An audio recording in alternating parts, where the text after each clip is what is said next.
एक फ्लाइट, एक कॉल और हिंदुस्तान से रूस तक हड़कंप। ऐसा ही हुआ जब मॉस्को से गोवा जा रही उड़ान में बम होने की खबर मिली। देश की जांच एजेंसियां 10 घंटे से ज्यादा वक्त तक एक विमान का कोना कोना छानती रही।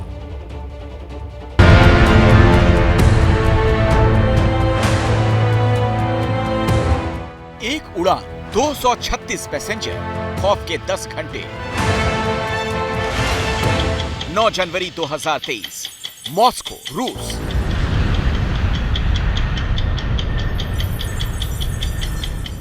यही वक्त था जब अजूर एयरलाइंस के विमान ने मॉस्को से गोवा के लिए उड़ान भरी थी। विमान में 236 यात्री सवार थे। सभी रूसी नागरिक थे। फ्लाइट को रात 11 बजे गोवा पहुंचना था, यानी लैंडिंग में सिर्फ 3 घंटे का वक्त था। सब कुछ दुरुस्त था।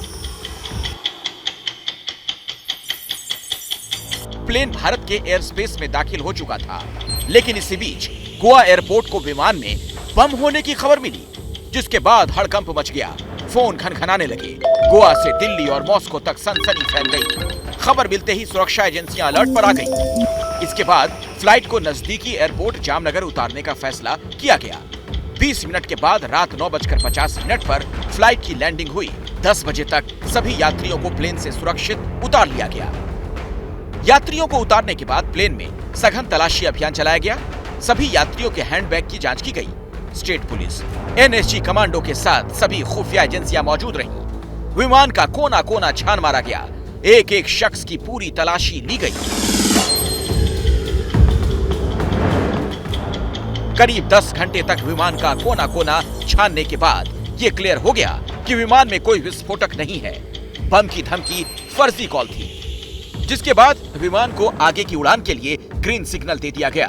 फुल सर्च ऑपरेशंस किया गया एंड बॉम्ब बीडीडीएस स्क्वाड था। सभी के द्वारा जो है चेकिंग अच्छे से की गई एंड अभी जाके सब ये होने के बाद में फ्लाइट को भी क्लियर किया गया है। एयरक्राफ्ट के पूरे हिस्से को स्कैन किया गया। इसके अलावा यात्रियों के पर्सनल बैगेज की जांच भी की गई। जब जांच में कुछ भी संदिग्ध नहीं मिला, तो विमान फिर से गोवा के डाबुलिम एयरपोर्ट को रवाना कर दिया गया। मॉस्को से चली फ्लाइट दोपहर करीब 3 बजे गोवा के डाबुलिम एयरपोर्ट पर लैंड हुई। इस खबर की इनसाइड स्टोरी हमें बताएंगे रविकांत। हमारे सहयोगी इस बीच हमारे साथ जुड़ गए हैं। और रविकांत, देखिए सवाल यही है, भले ही फर्जी धमकी हो, लेकिन अफरा तफरी का आलम रहा। लोग दहशत के साए में थे। क्या पता चल पा रहा है इन सब के पीछे क्या वजह रही? देखिए अखिलेश, इस खबर के 2 महत्वपूर्ण पहलू हैं। पहला पहलू तो यही है कि भारत के लिए अपने नागरिकों की जो सुरक्षा है वो सर्वोपरि है।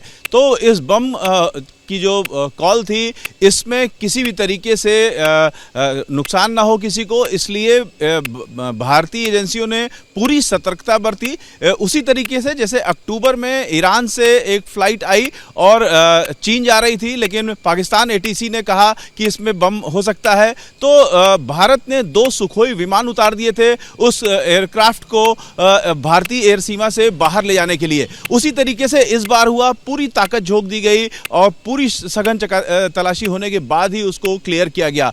इसका दूसरा पहलू यह है कि जो यूक्रेन और रूस का युद्ध चल रहा है 11 महीने से, उसके बैकग्राउंडर में इसको समझना चाहिए, क्योंकि कोई भी देश नहीं चाहता है कि दूसरे देशों की लड़ाई में उसका देश अखाड़ा बन जाए और इस तरीके से उस देश को कोई नुकसान हो। चलिए तो रविकांत, बहुत बहुत धन्यवाद इस जानकारी के लिए आपका। और अपने दर्शकों की जानकारी के लिए एक बार फिर से मैं बता दूं, ये खबर सबसे पहले एबीपी न्यूज ने ही आपको दिखाई। मॉस्को से गोवा तक संकट में थी 244 जान। मॉस्को से गोवा आ रही फ्लाइट की इमरजेंसी लैंडिंग हुई है।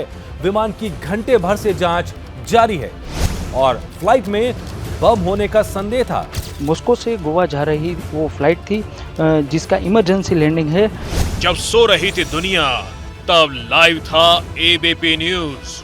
पुलिस की गाड़ियां नजर आ रही हैं, जैसे हमारे संवाददाता बता रहे हैं। बम निरोधक दस्ता यहां पर मौजूद है। विमान की इमरजेंसी लैंडिंग कराई गई, सब कुछ सुरक्षित उतार लिया गया। रात 1 बजे दिखाया एनएसजी का 244 प्लान। बड़ी खबर आपको बता दें, एनएसजी की टीम भी जामनगर जा रही है। रात 2 बजे के बाद भी खतरे से खैरियत तक हर खबर सिर्फ एबीपी न्यूज पर। क्या मजबूरी है मेरी, बताइए। मैं अभी आपको बताती हूँ कि मैंने ओए होए होए होए होए, नमकीन के चटकारे लेते हुए टकटकी मार के डिबेट शो को पॉज रिपीट कर कर के देख रहे हैं जोगिंदर जी। इनकी तरह आप भी देखें अपनी फेवरेट डिबेट्स को रिपीट कर और डाउनलोड कीजिए एबीपी लाइव ऐप अपने स्मार्ट टीवी पर।